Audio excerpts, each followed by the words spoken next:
Good morning, and happy Friday. As you all know, I hope, we are dropping 2 times a week in January and on Fridays. We want to talk about business, culture, and the things we love. And according to ET, sex, love, and other drugs. And for the second drop of the 2-drop era is none other than Dean Athanasia, the president of regional banking for Bank of America. Was fortunate enough to run into one of the execs from Bank of America at one of my business conferences, and we hit it off, and he suggested I should have a conversation with the president of regional banking for Bank of America. That led us to having some great conversations on, how do we change financial education, financial literacy, financial discipline, all things that we've been discussing since our inception of Point Forward. So we hope you learned some things, and we hope you enjoy the conversation.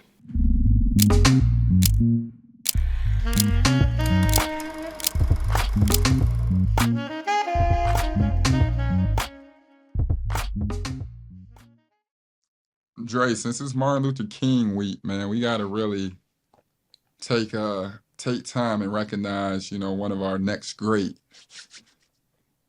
Black leaders. And in this, it's so few and far between that you really have to pay attention to it because, when is Ohio State going to get another great quarterback like CJ Stroud to perform like he did this past weekend versus the Cleveland Browns? I believe he's the next great quarterback, aka the Black Tom Brady. Am I taking this too far or no? If it wasn't for MLK, CJ Stroud would not be able to play quarterback. Is that too far? First and foremost, CJ Stroud is that good. So yeah, he is. Yeah. But I feel, are you slighting Justin Fields in terms of Ohio State? Now, I don't want to take anything away from Stroud. Now, I do think Fields could be good, but is it just in Chicago? That's your team. But not digress. We can keep it on Stroud for now. We'll come back to Fields. This dude threw some of the nicest dimes I've ever seen in his last game.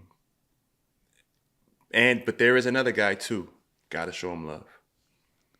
Oh. Damn, that's interesting how I just framed that. Jordan Love. Oh, he did his thing too. Yeah, but Dakota ain't shit, bro.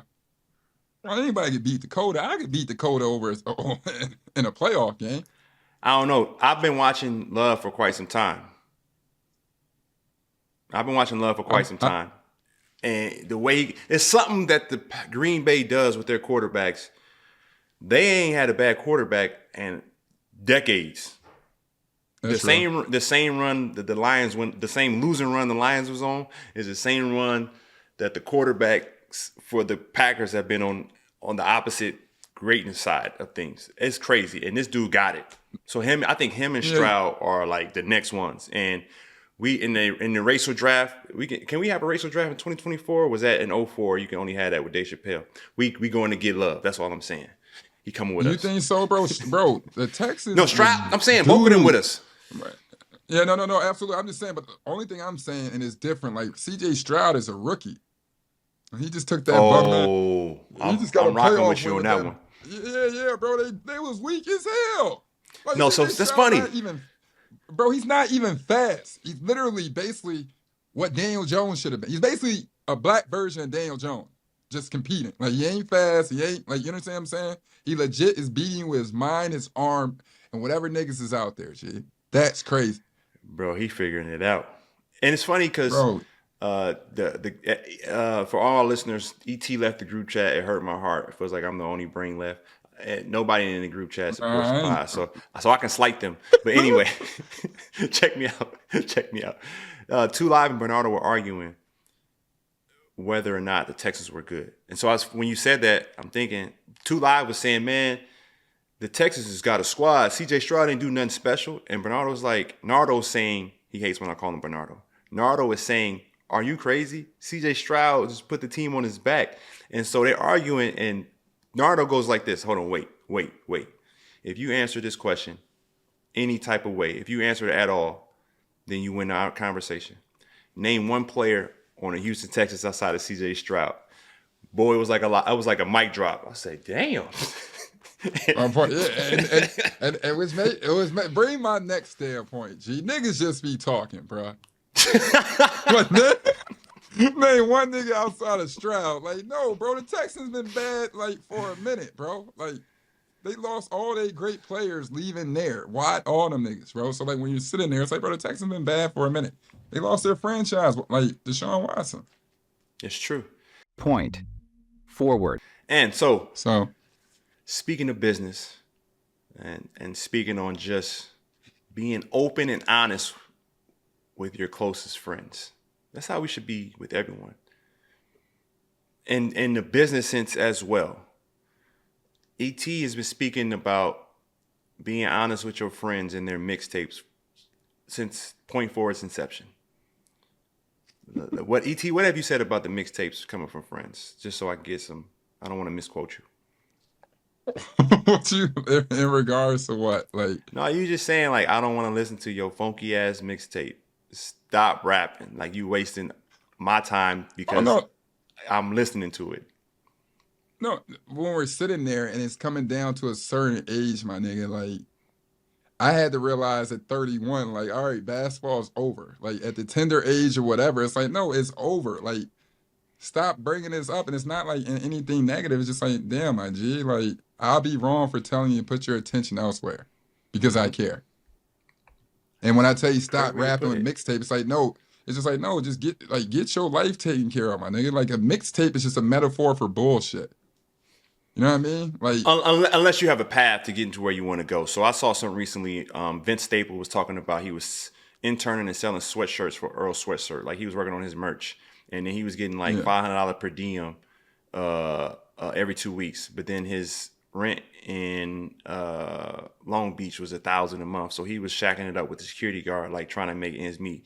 That turned into he opened up for it was his conversation with Elliott Wilson. I got the short clip. It was so dope. He was like, that led me to, I did something with was it Absol? It was one of the TDE guys. Like I got to open up for them for a hot second. But when he was with Earl Sweatshirt, he had time to make music. So then he got on with Schoolboy Q, and then he was like part of the security crew there. Then he was just like an intern somewhere else. And he was like, he had to do all these odd jobs just to get on. But he had a plan, he had a mission. And that's how it came to fruition. He wasn't just sitting at home making mixtapes and just throwing them at his friends. And he said that too. He's like, you need people that are open and honest with you. He was like, I never gave my friends mixtapes because obviously they ain't going to tell you killing it. Speaking to our points. And so with that being said, y'all, last month, ET and I, we had a clip. Kind of sent a shockwave through our former group chat when he said it was crazy to own a Mercedes or a Rolex when you work a regular job. Shortly after, I was listening to the All In podcast, and I heard them speaking on the luxuries of each socioeconomic class. And I wanted us to, we may not be able to break it down right now because we are a little bit removed. ET, you had a great point to one friend, like, listen, bro, I don't know how much a gallon of milk is. Like, I'm sure you do. And so if you know certain prices of certain things, then that does price you out. Damn, that's a bar I just thought of. You know the price. If you know the price of gas or milk, that prices you out for certain things. Or am I being, what's the word? Am I out of touch with that sentiment? No, it's not being out of touch. It's just like not every argument is an argument, my nigga. Like we sitting here having a conversation, but like, no, I remember this is what I said. I said, yo, the statement I said was, yo, if you have a regular job and you own a Mercedes and or a Rolex, like I would never do no shit like that. So when it's coming down to you talking to me about like what's responsible, what makes sense, or any grand scheme of things, it's null and void if you telling me you grabbing a Rolex to sell, hopefully for $3K down the line.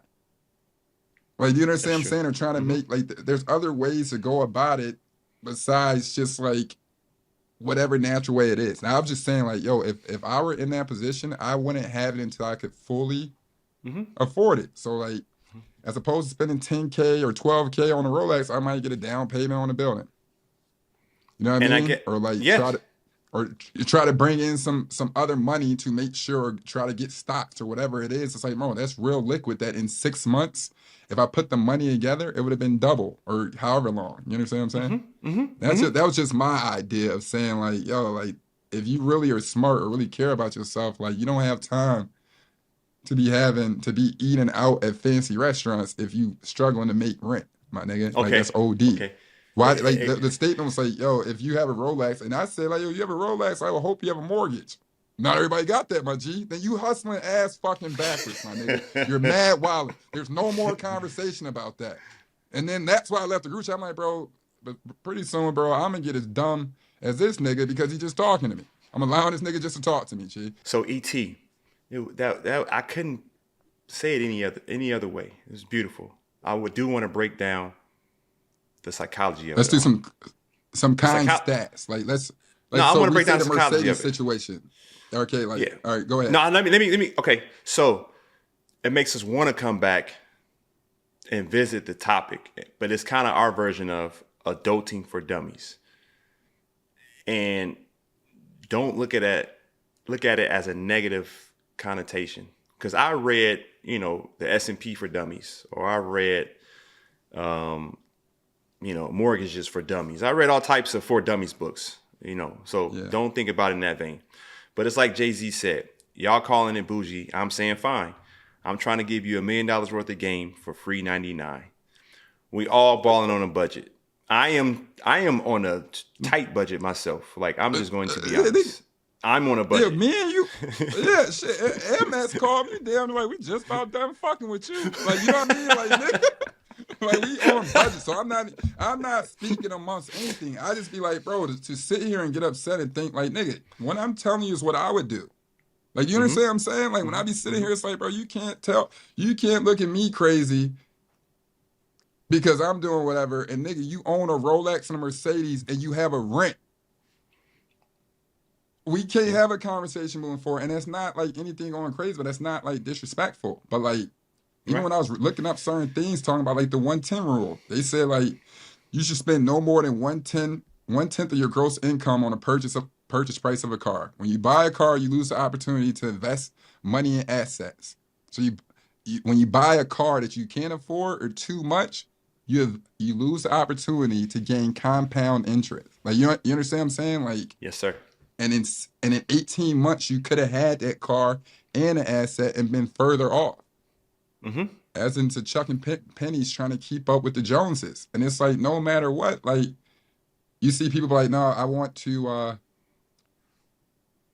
I don't know. That just speaks a lot to me. I just say, like, if you're not where you're supposed to be at, fuck the luxury shit, you still on grind mode. And that's coming from somebody that's been on grind mode since they were a kid. Like, I didn't pop out with shit.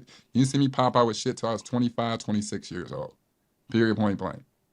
And I've been making millions for 4 or 5 years. Mm-hmm. Mm-hmm. And I get that sometimes too, is, well, when do you decide to splurge and when do you decide to be cheap? I said, it all depends on when I raise my level of where I want to go in life financially. So if it increases, we got to stop spending for a little bit. Not we, but me just being generous to them, to others. And so I'm with you. I'm under the mindset, if I'm not comfortable buying 2 or 3 of this, then I can't afford it. So if I can't just buy 2, 3 of it right now, like if I can't afford 3 of that, then I shouldn't buy it. Maybe 2. So that's real. So what's some tricks to the game, like, besides that? Not like, I can't afford to buy 2 Ferraris or this and a third. Like, how do you go about saving on, I guess, luxurious expenses that people feel like they deserve? Like, is it something like flying Jet Suite X over flying a private jet? Is it something in regards to, you know what I mean? Like, how can you ball on a budget? Turn it into a finesse fest. I'm asking for my damn self in to speak, because at the end of the day, like, you look at some of the billionaires, when you go overseas, you hear stories of some business owners' teams, like, their wives are buying fake Goyard. Oh yeah, damn, you were part of that conversation. And when you break it down, those are the really ones that are up. And I'm just saying, I'm sitting here looking back, like, how do you not play yourself by what people think the social norms are, and being like let's just get ahead. Like, just get ahead and be like, all right, the mission not over when you buy a Rolex, my G. Like that. Right. It's true. You know what I mean? Like, that's where I'm coming from. Like, a Rolex is a celebratory gift when you up, in my personal opinion. Or like a Mercedes is a celebratory gift in my personal opinion. It's like, I don't want to be car happy or be house wealthy where, like, literally that's all I own. Mm-hmm. Like, how could you? And when you sit here, it's like, if you open up the door for that, bro, you walking ass backwards trying to do business, and you out here. The most important thing you own is your motherfucking car. G, kill yourself. You went to college and got a degree for that shit. This is what I'm asking people. Yeah. Like, y'all niggas went and got a degree. Like, I'm straight. And my teacher own a Rolex, and that motherfucking, like, literally is not where they want to. Like, that's wild, my nigga. So I just be asking, like, picking shoes on what's right. Don't preach to me, but, like, I was like, bro, I'm straight on this group chat because at the end of the day, bro, dumbasses, I'm cool on this group chat because you niggas ain't finna make, and you know me, I get sent, all I'm gonna do is beat up a nigga because I'm right. Imagine being and then he'll sue me and he'll really be able to afford that Rolex and that Mercedes. It's all making sense. I mean, to answer your question before your post rant, I think there's different ways you can think about it. I think there's beauty in something called quiet luxury right now, and which is what I go for. Tell me about that, Trey. Yeah, tell me about that because I need to know. You see it on Succession. You see it on Billions. And so there's not a lot of logos. So we're getting away from showing people we have money. They say that's when you know that you've hit another layer or you got into another stratosphere financially. You're not looking to show off your money. And so I recently bought a watch, and it was just like, this is my last gift to myself. One of the last gifts to myself in quite some time. It's a watch that I can wear every day that no one knows what it is, but I can appreciate it. And you have no idea how much it's worth. And me speaking, I'm only speaking on it because it's not like nobody come cut my arm off because it ain't that valuable. It ain't worth going to jail over. I'm gonna be honest with you. But it's something I can appreciate, right? Something I can appreciate. But it's the same with a bag that I have. You know, like I bought 2 bags. One's like my briefcase where I can hold 2 computers in to do my work in. Another one's like a carry-on bag, whatever you want to call it, like a bag. And they're both Tom Ford bags. And so, yes, they're a little expensive, but I know I can go the next 5 to 10 years and I'm only carrying these 2 bags around. And they're like beautiful leather. And they're not like crazy. Like you won't know what it is unless I just said Tom Ford. Like you have no idea what it is. And so I go back when I try to answer questions like that. Like, how do I save money? And I know I'm not talking to you specifically, but to certain people, I always ask them, what's the psychology behind why you want something? So like, why do you want a Mercedes or why do you want a Rolex? Do you want a Mercedes because the Germans make the best cars on earth and it's probably the best ride you'll ever get, and you probably won't have as much crazy maintenance depending on which one you get or the service that comes with it? Yeah, there is a certain, I'm not even talking about the status of it, because you and I, we have our status regardless. It's convenience for us as well. Like everything that goes on in our world that we live in, we got the answers on why we get that car. But to other people who can't afford, it's like, wait, what's the difference between this and a Honda Accord? Because the new Hondas, I've been in a few of those. They are nice. I'm like, damn, bro, this is nice as hell. And Kia's going crazy too. Yeah, like it ain't a bad car. Bronco. It's not a bad car out there. Ford Bronco. Yeah, cars are turned up right now too. Them niggas doing their thing with cars too. So it ain't like you missing Apple Play or some bullshit. Like every car got half a sunroof. Like, you know what I mean? Right. So it's like, what is there where you about to risk and ruin a friendship because you called your homie to co-sign a Mercedes you can't afford? Nobody in the group chat has done that, but I.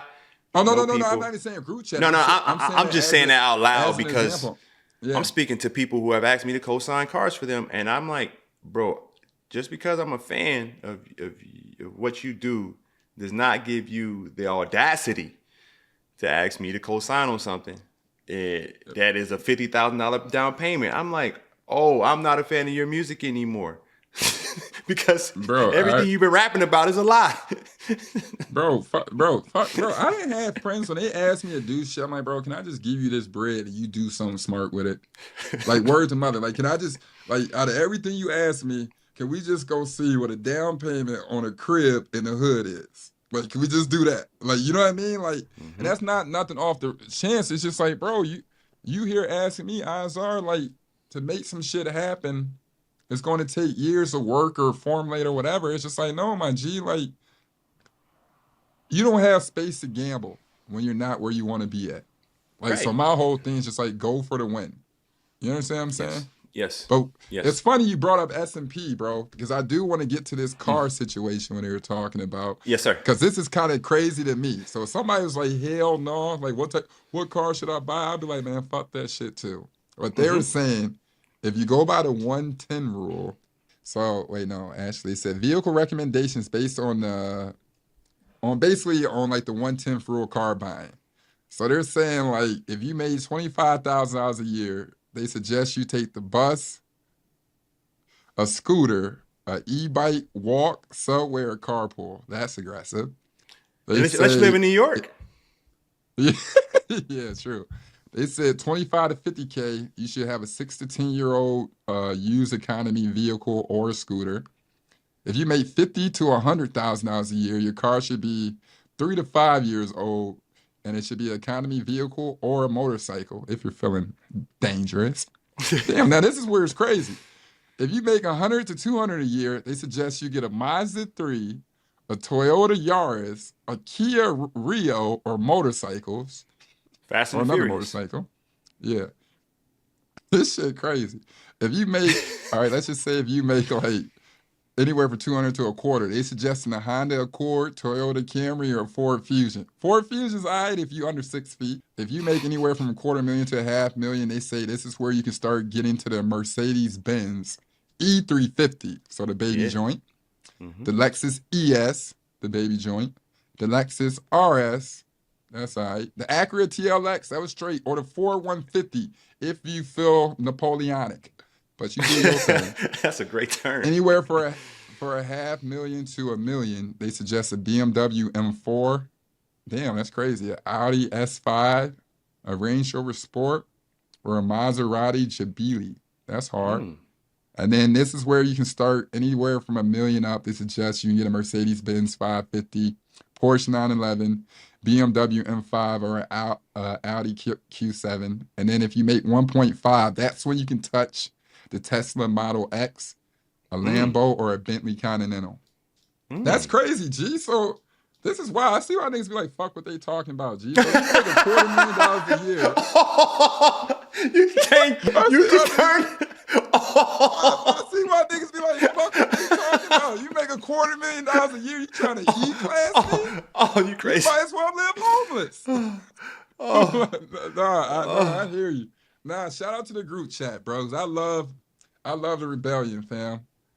It couldn't have been me, but it might have been. You feel what I'm saying? That's why, oh, G, they bogus. This take me back. We're going to voting, G, but like, that's not right, fam.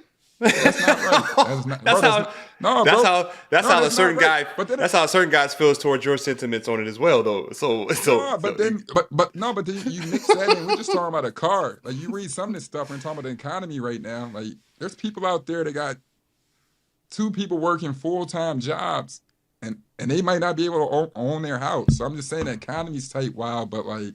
So now you see why people get married. Because you gotta have dual incomes. That's real, bro.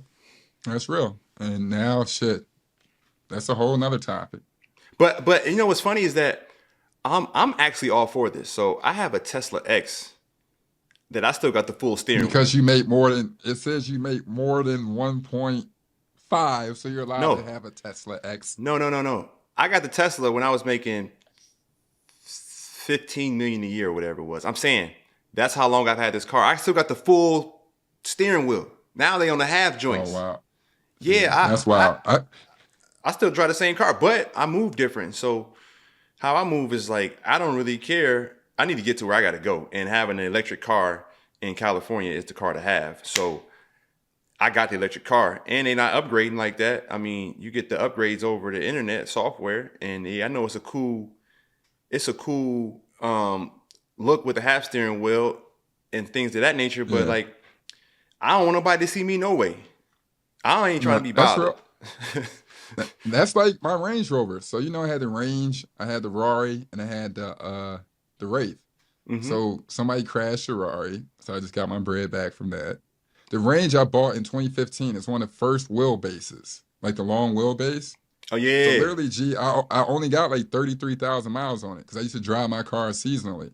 I haven't driven a car in like 6 months, but like, and I'm on a list for like the new Escalade next year, but like I only have one car that I haven't seen and I haven't driven. And to be honest with you, it's a 2015. And like Yeah, I used to have a Wraith, I used to have a Rari and shit, but it's just like nah, I really shit. Every time I thought about buying a new car, it's like, bro, I don't drive. The yeah, insurance is a motherfucker. And then I just drove every fucking car. Like we say this because nigga, I met you with a Bentley Flying Spur. Like yeah. Rahov say, I don't want much. I drove every car, some nice cooked meals, some nice clean Nice clean draws. Like draws. shit, that's all a nigga want. And then every now and then, like shit. If I'm a Goyard the bag, kiss my ass. You know what I mean? Yo, you spitting because the one thing that is most important to me is two things that are very, very important to me: the underwear I wear and the pajamas I sleep in. That's So real. I did go luxury on my sleepwear. Like I wear some silk pajamas, and oh, there's this new product I have. I got a free one. They sent me a free one. I never hooked it up for like 2 years, and it was tough for me to sleep on the East Coast. And so I've gotten this new sleeping aid, and it's the coldest thing I've ever seen. Like it keeps my temperature. It keeps the temperature of my bed like at a certain temperature. Oh, Like you I, told me that. Yeah. You told me that do matter. I've it's, been sweating in bed for like the last 15 years, so I probably need something like that. bro, fam, this thing like, and I don't need. Yo, I went to see Jerry Seinfeld. I ain't tell you that. Who would have thunk that I'm going to see Jerry Seinfeld? I went to go see his stand up. Oh, Yo, did you? he went crazy, bro. You Was he got to see it. funny? Yeah. He's like the white Chris Rock. Man, Jerry on the streets, bro. I ain't seen Jerry be a dick so much. I'm like, man, I'm straight on Jerry Seinfeld. And I know how some of these shows came about with their concepts and who they got them from. And so I never rock with it. I never watched Seinfeld. I never watched Friends. But this thing was incredible. Like the money I spent was well worth it. Like I would have spent more. It was a good That's time. legit. But he went in that's on good. he went in on Aura Rings. And this bed machine that I got, it takes its place. So it's well worth So it. that's I'm seeing it. that's extravagant luxury that you're balling off of, huh? Yeah, this thing's expensive as hell, man. I didn't know it was that expensive. It was like $3,000 for this, but it's well worth it. Like I'm getting my money's worth because I got to be alert and I got to go to work now. Like I got to really be at work. So every No, minute that's real. counts. Yeah, every minute counts. That's real. I just hope the people got some good insights and take it to heart, but don't take it too to heart on your spending, purchases, and habits.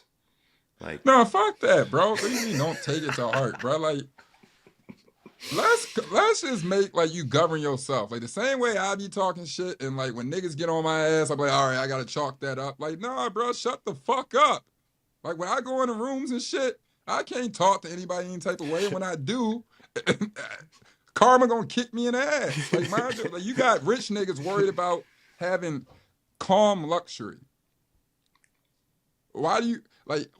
I gotta go to Dior as somebody that made so much money and worry about the broke nigga up the street having the same print I got on. Almost to the point now my homies talking about, yeah, I gotta stay low key. And you know, I can't buy Dior print for Dior print because everybody that ain't supposed to be involved but think they deserve to be involved is fucking up my steeds. Now the next story is why I bought a $3,000 cashmere sweater.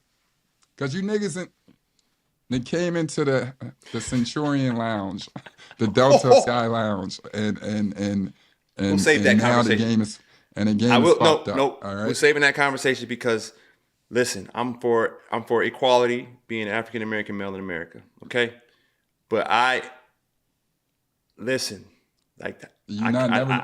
It's just certain things you can't have. You ain't gonna fuck Madonna. It's just certain things you ain't gonna have, and that's it. I hate going to the airport, right? And they just keep adding layers to get around nonsense in the airport. For me, because like the next person that touches my shoulder in the airport, I'm going to lose it, right? All right. I'm not flying private because it doesn't make sense to me how much it costs, okay? And it tears up the economy. It tears up the earth.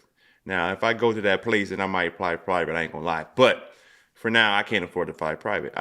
If I saved every single last dime I ever had playing basketball, I still can't afford flying private. Like this is my personal opinion. But please, people, like let me breathe in peace in the airport. But the issue here is they got to get these lounges right. Like the Citerion Lounge is the most packed lounge I've ever seen. I'm like, everybody has an Amex. Yeah. Everybody has an Amex. No, and it's at the point now. It's almost like even when you board the plane, bro. First class, they didn't move first class back so much. You board with Group 1. Like, do you understand what I'm saying? So then when you sit here, you like, bro. So why am I seat 3? I'm the 28th nigga on the plane. Like, do you understand what I'm saying? It started to come to the point where it's just like, what? I'm cool with, like, if I get left off shit all the time. I get the low end of the stick all the time. Like, inclusion, though, it ain't for everything. Like, there's levels and there's pyramids, but it's like at this certain point now, my nigga, I have a black card. You only went to the Centurion Lounge like once for the simple fact of the matter, just like it's too crowded. It's like going to a club now. Every nigga got a man that work over here, so that the VIP line packed, but the regular line to pay $10 to get in is motherfucking short. You know what I mean? Like, y'all niggas get the fuck out the way, bro. There's 12 tables in there. There's 80 niggas in line. Not everybody got the table under their name. Hey, Bob, before I digress, because I've been working so much that I don't even get haircuts anymore. What's our barber's name? John Oyeshani or something. It's like John Oyeshani or something. Yes. Good guy. This is when you know you're overworked. I need a pedicure. I need a manicure. All the stuff you say that we should have as luxuries. I don't even get haircuts anymore. I'm getting a haircut. I'm setting it up right now. You should, but man. That is another topic in terms of our business discussion. All right, we got a little bit more time on our hands. How much should I be spending on haircuts? Because I can't go to the barbershop. Because that's a commute. I think it's about. I don't have. Go ahead. It's a personal. To be honest with you, G, like I had a conversation with a barber. He's like, bro, sometimes I'll leave the shop if I get cut. Let's just say I'm going for an hour, 2 hours, 3 hours, whatever. He's like, show up, odds are I'm going to do parking. He's like, parking is $25 to $30. That's off rip. Then leaving the shop, I'm probably missing, let's just say it's $40 a cut. I'm probably missing 2 or 3 cuts. Mm-hmm. Let's just call that 100. Let's call that 150 so far. Then when you come up in there, you go through there around that time, it's like you might be arguing, only give you $50 from a house cut. Now you're 100 in a hole. So when you sit there, you're like, what's really worth my time on top of this? It's like, it's hard to not ask for $200. Like the nigga that's about to come cut you in New York is traveling 1:15. Yeah. And then he about to go sit there and do woo out the bam. Now the 300, whatever, is a lot, but like where I'm coming from, like for your sake, is less time for your maneuver, which is a 2-hour trip. Mm-hmm. You have a better chance of being comfortable and getting sleep. Mm-hmm. So like that shit priceless. Now, I mean, like, now if you would have had hair, it would have made it worth more. Like, no, because I didn't master not missing a spot in my head, so I can shave off all my hair. You shaved your shit. You shaved your shit the one day it was smooth. Yeah, I'm smooth, but I can't line up my beard, so I just be like, yo, if you got a beard, to me corporately, you still got to keep it tight, and so I do be needing to line it. So, no, but like, right. Yeah, like, man, like, I'm getting close. Niggas in the office and line, you be shocked who can line up a beard, G. Just ask one of them niggas who can, like, bro, one of y'all can dead ass line up a beard. I'll give you $100 every couple of days. Watch a nigga go crazy. No, you're probably right. Watch a nigga go crazy. Like, hell yeah, I'll cut that motherfucker. Yeah, you're right. Nigga doing this. So I used to cut John Diebler here in college. So this nigga thought, I don't know what he thought, but really? I just thought because I was black. I didn't cut his hair. He stopped once he realized I was fucking him up. But he be like, E.T., can you line me up? I'm like, what, nigga? Sure.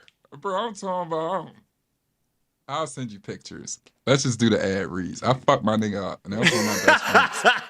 Point Forward. What's up, y'all? Welcome back to another episode of Point Forward podcast. Myself, Andre Iguodala, my main man, Evan Turner.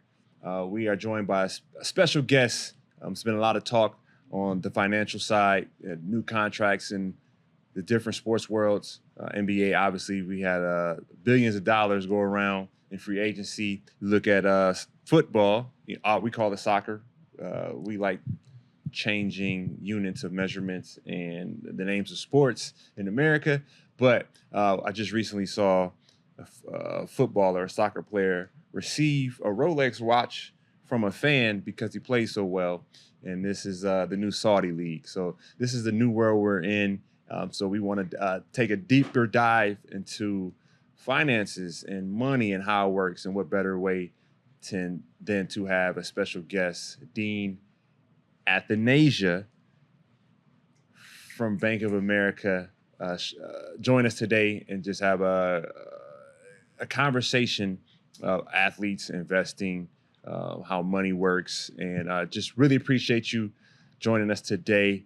First question I got to ask, how did you end up here on Point Forward with us? Wow. Well, thanks for having me. I appreciate it, Evan. Great to see you again. And Andre, great to be here. So I appreciate it. If you're asking me, there's a couple of different ways to interpret that question. I'd say if you're asking me, how do I get in this position where I am today? A lot of people ask me that, especially some of the young folks who joined the bank. And it's kind of tough to answer because my career I could never map it out in a straight line. It's gone all over the place in different ways and different twists and turns. So I always say when I tell them and I talk about that, the reason I'm here today is because I failed. I failed early. I failed often. And I tried to do different things in my life. If I go back to where it started coming out of high school, and again, I'm not anywhere near the athlete you guys are, but plan A for me was to go to college, try to play football. That was sort of a dream of mine. I've been playing for 15 years and try to do that. Plan B was to get into college and get a degree in engineering, and if plan A didn't work, I'd default to plan B. Well, turns out I didn't even get to plan B because I think I was 6 months into my college career. I said, engineering, no way. I could not do this. Hated it, and I switched my career to business and economics and followed that path. And then obviously, I tried out in football. It didn't work out. So I ended up back in the business world. So, and again, there's thousands of twists, and maybe we can talk about some of those in between. But in order to summarize in terms of what I tell people how I got here, I always say it's a 50-30-20 rule. 50% was choosing the career path, something I was good at, something I liked to do, get involved in that, something you can get into and follow and you really like doing. 30% was sort of the relationships I had built along the way. It's not, contrary to popular belief, it's not who you know. It's the relationships you build, and with good people, you still have to prove it every step of the way, but there's a lot of people that can help you along the way. And then last 20%, just pure luck, different decisions you made, different things you did. Some would say you make your own luck, but you have to be in the right place, the right time. So long answer to the question, but that's the way I explain it, how I am here with you guys today, and how I ended up here with you guys, I'll never know, but that's my career path. Well, Dean, obviously you try to play yourself as an athlete, but we know you played tight end. You're part of the all Yale team and everything like that. Talk to us about when you left college. You went to go try out for the LA Rams at the time, and obviously you want to be an NFL player. What was it like when that didn't work out? And the next steps, did you feel like it was a little bit of bad luck that turned into luck that got you catapulted into this business world? Or were you just like, hey, I'm trying to just jump into this, see if I can make it real quick? If not, it was always going to be business. Yeah, it's kind of interesting. I always remember this, and thank you for the recognizing my career. I didn't think it was so great, but that's thank you for that. Now you got to keep it alive. There's so many haters, you got to keep it alive. Keep it going. What I mean? So, yeah, I'm getting on. Yeah. My kids may be listening to this, so keep it up. I appreciate it. No worries. I love it. You're the GOAT. They haven't seen your shares in the company. That's public knowledge because it's a publicly traded company. That's all you need to show them. Yeah, thank you. Appreciate it. They don't respect anything. They don't respect that. But no, I was playing football. I remember this vividly. I was out there trying out, and you got to remember 90 guys trying out for 50 spots. And it's sort of the old days where it's like 3 practices a day. And I remember standing there with my friend, and, we were watching this guy try out, and he was just, and I forget his name, it was a middle linebacker. I forget his name, just call him JB. But I remember thinking to myself, JB, and we was talking about JB. JB was trying out for the 4th time. And so he had not made it 4 times. I give him credit for perseverance and trying and following that dream.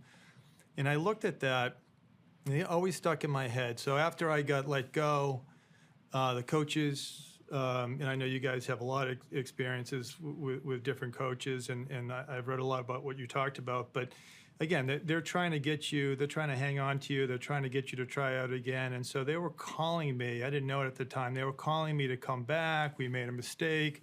I went back out. Didn't make it. Came back and finally used my career. Got a job in New York. And that was going pretty good for me. And I got that call again to go back and try out again in football. And I had to make that decision, Evan. I was sitting there going, okay, should I follow my dreams, something I wanted to do, 15 years, you put so much time into it. Wow, somebody really likes me enough to come back and try out. And then in the back of my head, I said, you know what? Am I the next JB? Am I the guy that is going to go out there and doesn't realize or is not self-aware enough to say, you know what, this is not for me. I'm not good enough to be out here. I'm not good enough to eventually make it. And I had to make that decision at that time because I didn't want to get too far away from the business world and get out of context with that and leave a job I kind of liked at the time. So right there, I made the decision, all right, I'm done with football after 15 years. Couldn't make it.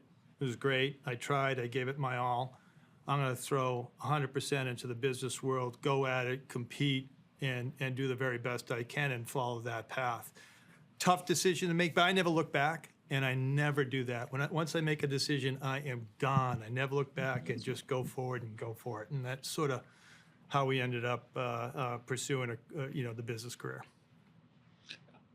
I don't know why we don't hear those stories more often. We hear all the stories of you keep trying.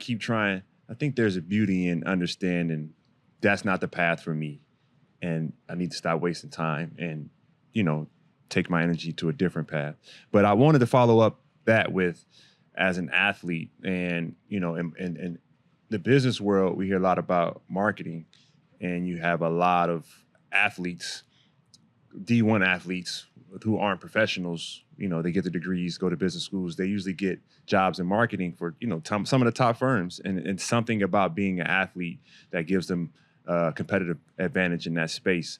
So as an athlete, what have you taken from, being on the cusp of being a professional football player? What have you taken some of those values and taken to the business world? Yeah, and I think you're going to recognize this, and you got to remember too. There's a lot of people in the business world that didn't play sports, didn't get involved in a team activity, not just sports.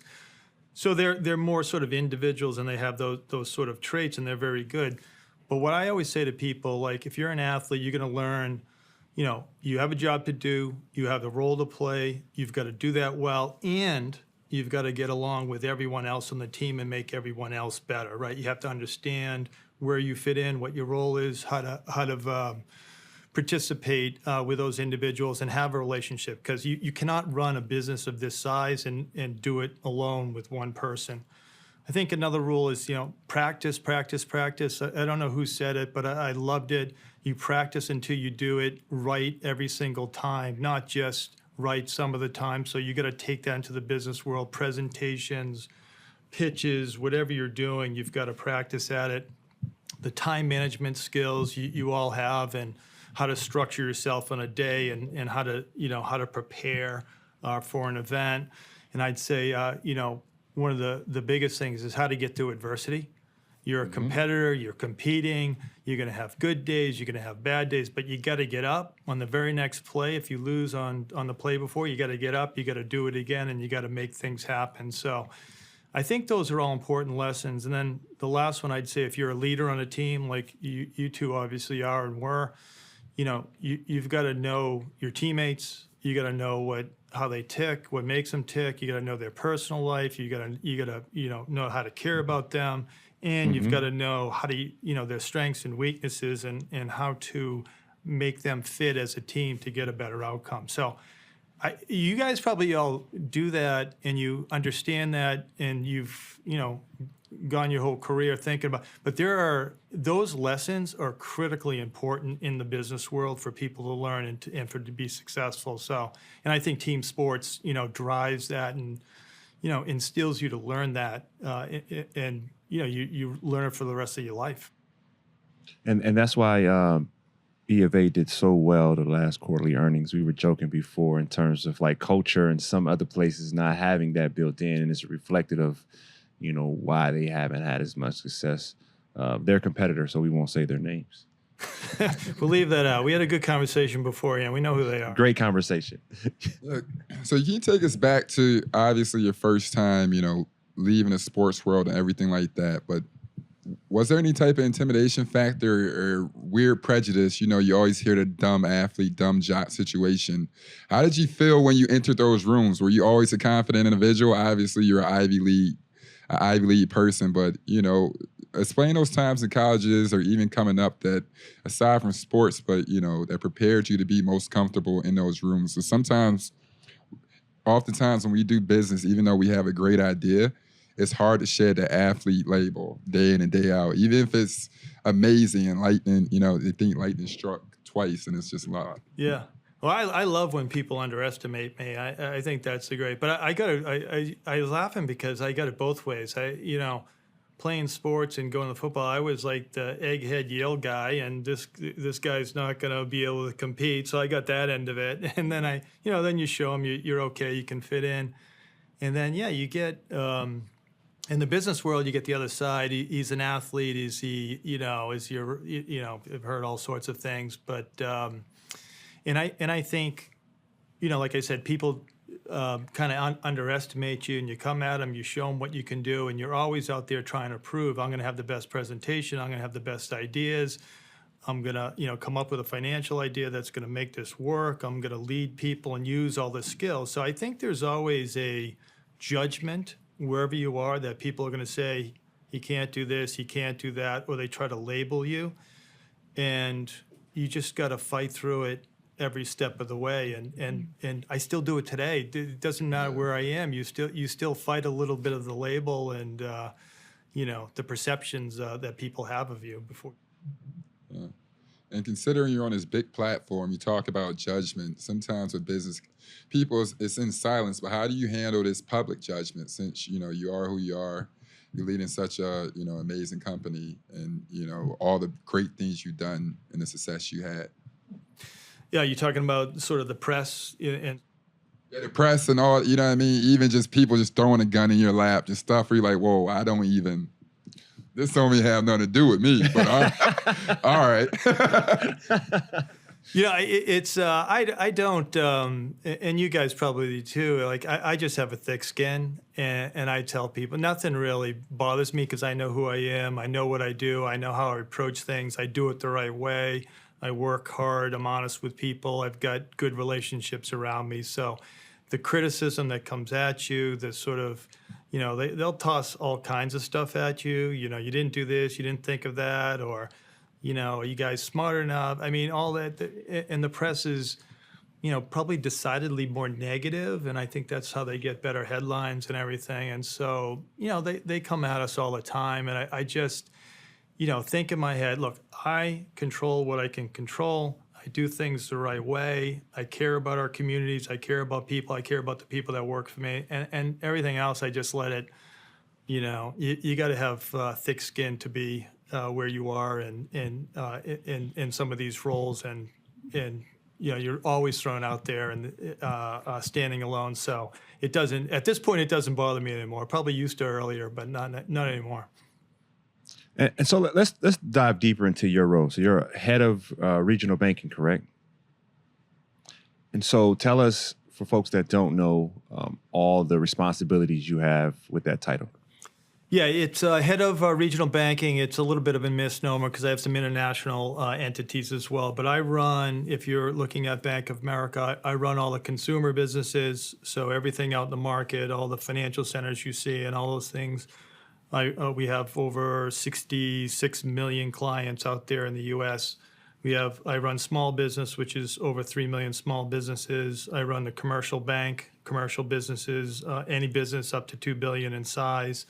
I run our retirement business. And if you are truly retired, you too, I want you to be clients of ours in the personal retirement space. So we'll send you the forms after this, and we'll get you all signed up. I still got my college banking account, so I'm loyal. No, I forget which one. Somebody did a stint at Merrill Lynch. That might have been you. I did a stint at Merrill, and I'm still private wealth management at Merrill Lynch too. So it's all family.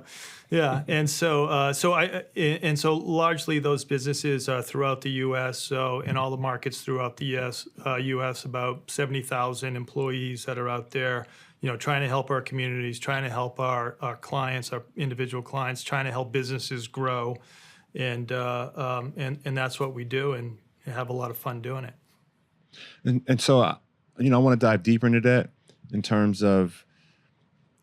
I've invested in a lot of tech companies, and right now the fintech space, it stalled a little bit in terms of investments or growth. You've seen some down rounds as well. You've seen some stock prices reflect that as well. How do you think about the incumbents or the tech space, which is essentially disruption? You've seen different places where you can invest. Different. You got. The companies are struggling. The loan companies are struggling. The startup loan companies are struggling a little bit with interest rates. But how are you thinking in terms of, we talk about SWOT. What class was that? Strengths, weaknesses, opportunities, and threats. So how are you thinking about the threats in terms of your competition? And as usual, throughout generations, we have these companies who grow to be very big, and then they get disrupted. And before we know it, we don't see this company anymore. And so how do you think about continuing to grow the company and continuing to have that advantage? And fintechs, we saw that trend coming early and often a long time ago. So I think a while back, so within the operation that I do, when you're talking about fintechs, we have a huge digital bank. And we invested billions of dollars in our digital capabilities. So we thought that was going to be the wave of the future, and we could compete against all the fintechs who do a great job. They come in, it's easy to use, simplicity, they're starting from scratch. So we knew we had, those were their strengths, but they also had weaknesses. They didn't have scale. They had to build up. They had to, acquire clients and things like that, which we already had. So we looked at that and said, okay, we're going to get much more nimble. We're a huge entity. We're going to get nimble. We're going to invest in technology. We're going to make a connection digitally to both our personal clients and our business clients. That way we could communicate, not just when they walked into our financial centers, we could do that, and we could connect with them digitally. So we pumped a ton of money into it, and now we have the biggest digital bank, consumer bank in the U.S. or in the world. So that was but it happened. Starting over, 7 years ago, we started that, and we sort of built it up along the way, knowing what now is like, look, these fintechs are going to come in and try to disrupt us. How do we prevent that? Well, we've got to invest, and we've got to attack our own weaknesses and make them our strengths over time. And so I think we can compete with anyone, anywhere on the ground, and then via digitally. So, great question, and we're prepared for that one. I also want to dive into, while you're not doing so much of the business stuff, I've seen some of the things you did in regards to your philanthropic work. So even the stuff with the Cradle to Crayola and those situations. How'd you come about that, aside from running everything with Bank of America and digital marketing and everything aside? How do you find time to do that along with being a dad and all that? Yeah, that started, Cradles to Crayons started. I started going there early on, volunteering, and I was used to, and we all should do, we all give money to different charities of our choice, and I know you guys do that too. And Cradles for me was something I could get hands-on, and you go in and you collect clothing for impoverished kids and kids that were looking to deal with clothing insecurity. But we do it with class and honor, and we have.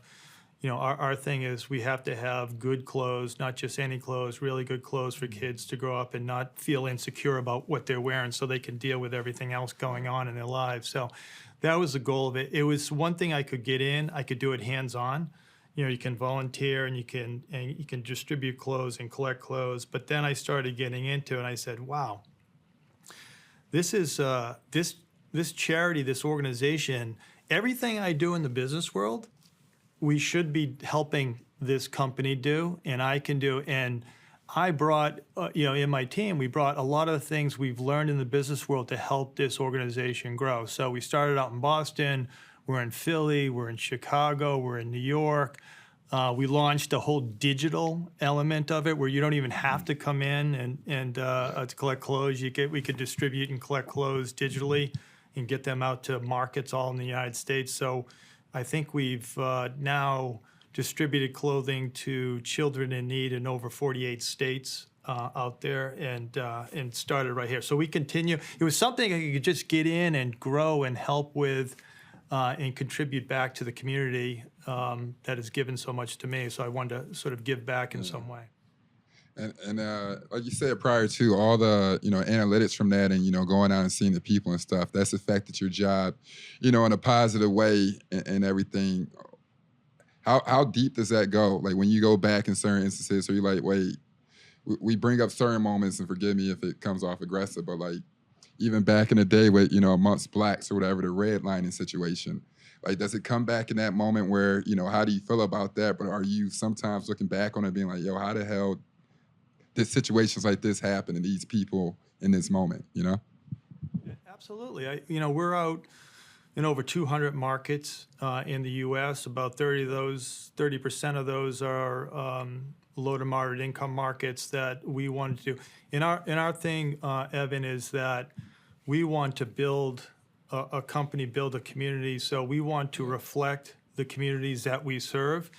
And so at this level, we can go in and we can put financial centers in those communities, which brings jobs, it brings opportunity. And we want to keep those resources out there and help those communities. But we do it in a number of different ways. We sort of, yes, we are a bank, we lend money, we help transact, but we also bring in jobs to those communities. 70% of the people that work in the financial centers I support are diverse. And so, again, they reflect everything out there. The management is diverse as well. So they're helping the communities, and they're bringing jobs, they're volunteering, they're doing all sorts of things out there. And so we tried to live that way. We try to create a company that reflects that. And do we have things to work on? Absolutely, as everyone does. But we wake up every day saying, how can we help our communities? How can we make it better? What else should we be doing? And it's a super positive attitude that we try to bring everywhere we go. Yeah. I was wondering how, not saying difficulty of it, because there's also, from your side, from a point, when it comes down and deciding how you can help, and especially trying to make something diverse, like I said, in a leadership position where you're dealing with, sometimes problems that were already set prior to. Besides, having to elevate the company, how difficult was that to kind of break into like a diverse market and kind of reteach yourself or try to understand a different demographic? I mean, that's a unique thing to do amongst while running a top company. And it's a great question. And I have the benefit of traveling all over the country and seeing different communities and being there physically and actually seeing, but I also sort of surround myself with diverse people of different backgrounds who've come up, far different from me and far different from any, and so by having that around you, you have diversity of thought, diversity of ideas, diversity of background, the approach is different. And I let those people on the ground, tell us, inform us of what we should be doing, right? Have them be leaders on the ground. And I always say, run your financial center like it's your own small business out there in the market. You've got clients, you've got to take care of those people. Tell me what you need. Every market's different. And so you learn so much by doing that. And what I try to not do is dictate from the top with my own, views of what I'm seeing. It's just the wrong way to do it. So it's sort of more of a bottoms up approach, and empower people to make those changes and tell us what we should be doing. So you're an athlete, and you just signed a $350 million contract. Can you break down? All guaranteed. All guaranteed. That's how we do it in the league. How do you break down the diversification of your portfolio, including your passion projects, your safety net, your family leads, considering the backgrounds that you've seen being able to travel across the country, low income backgrounds. And, there is a responsibility to, that's our philanthropic ventures. And I think it gets misconstrued with the perception, why would you take care of so many people? Why would you give back to this? Why would you give back to that? Why are all your friends around? Why are you taking care of your family members? That's essentially, our philanthropic endeavor, taking care of the less fortunate, especially those that took care of us coming forward. I think we have to do a better job of explaining that, but that's particularly the situation. And so for you, trying to put yourself in those shoes, what do you do with $350 million? Net. Wow. Not gross. I could never spend that in my lifetime, so I would have fun giving that away to different charities and different things. And I've never thought about that, but I do know. Look, I take care of my family, and then my goal is everyone's sort of in good stead, and my extended family. And then I don't plan to, I'm not the person that's going to die with hundreds of millions of dollars. My plan sort of to sort of give it away slowly and have fun doing it, whether it's cradles to crayons or some other. But that's just me. I mean, that's sort of everyone's different and how they do that. But if you have $350 million, you're at the 0.1% of the entire U.S. So it's very, very small percentage up there.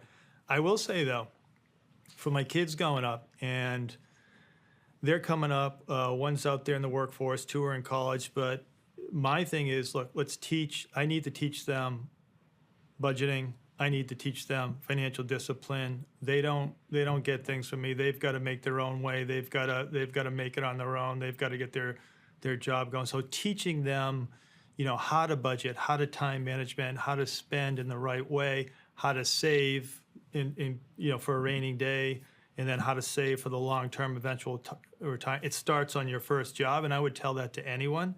And I think a lot of people out there in the U.S. miss that, and they get caught up in, I have to have this, I have to have that at any income level, and they miss sort of the fundamentals and the basics. So what we try to teach is a little bit of a financial discipline no matter where you are in that spectrum. Save, make sure you save, make sure you put it away. A lot of people can't do that, so don't overburden yourself with debt and all those sort of lessons. And we have a whole thing called Better Money Habits. We try to bring people through that, and it doesn't matter at any income level. You see those same issues happening through and through. So that's another, financial literacy and things like that. We go into schools and teach and help kids understand that and not to go down the wrong path. So that's another big one for me as well. Well, Dean, we appreciate the time. We appreciate the lessons. You dropped a lot of gems in terms of culture is key to having success in the company, giving back to the right folks, sticking to your principles and your values, and having the right mindset, or I would say your thesis is everything, and your values are reflected in your thesis, and it's being reflected in the stock price. You can do the right things and still have success as a fiduciary responsibility to your shareholders. So appreciate the time and the knowledge, and thanks for joining Point Forward. Yeah, I appreciate all the good words. Thank you guys both. I really appreciate being on, and great thoughts, and thanks for having me. Yeah, Dean, I see you courtside in Boston, right? You come to Boston, we'll grab some courtside seats. How's that? Yes, say less. Oh, that's recorded. I'll be there too.